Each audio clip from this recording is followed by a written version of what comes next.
Hello everybody and welcome to my channel and happy Saturday. This week Russia was hosting Army 2020 Forum Expo. It is sponsored by the Russian Ministry of Defense and they had a lot of different announcements about the new Russian technology. However, what is really interesting, there's also a discussion and a statement made during the expo that Russian submarines are returning back to Cuba.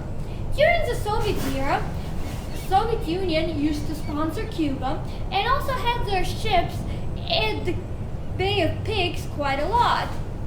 Even though they did not have an official base there, they did have access and were frequently visiting that. That was at a time of a Cold War and an arms race. And also, as everybody is aware, there was also a Cuban Missile Crisis. The question ponders, will there be another crisis? Russia is planning to put their nuclear in submarines, which would be 855M class.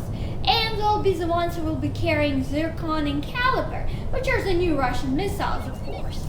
There's also, Zircon has been tested earlier this year in February from the Gorshkov ship. So what does it mean overall? U.S. State Department's press secretary made a statement earlier this month in regards to concern and violation of the treaty. Well, the treaty that was signed previously, if Russia plans to put their nuclear ships in Cuba. Russia is not planning to have a full base there, but Russia plans to modernize Cuban defense facilities.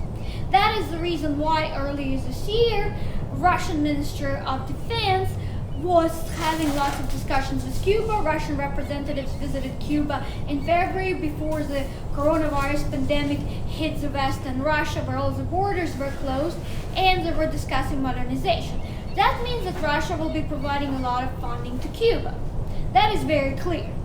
The biggest thing is, Obama worked so hard to have better relations with Cuba because this is one of the longest embargoes that U.S. has on Cuba. But since Donald Trump got elected, he did not like any of Obama's initiatives and reversed everything. So he basically pushed Cuba into President Putin's arms, and the Kremlin, of course, is thrilled because it helps them with their geopolitical balance. It also provides them another stance. And Russia's response to all of this is because NATO is putting more forces near Russian borders. For example, U.S. moved its U.S. troops from Germany to Poland. Lithuania was getting more equipment, while Ukraine, obviously, and the West have a big cooperation, even though Ukraine is not part of EU or NATO. And there's Georgia, of course, too. So that is the response of Russia. But at the same time, if this continues, do you think it is possible in the next 10 years, or even sooner, to have another Cuban Missile Crisis occur, again with the same players? Because given the fact that U.S. pulled out of a lot of international treaties, and so did Russia, in regards to nuclear, so that means Russia has now, well, hands on tight to have more nuclear weapons. So is U.S., but at the same time, Russia is more dangerous in a certain ways. Their technology is dangerous. Even though U.S. is still considered to be number one in defense, Russia still has a lot of equipment and Russia is advanced. Russia is number 2 in the world when it comes to such weapons. So the question ponders, what do you think will happen going forward? What do you think on the situation that's unfolding right now?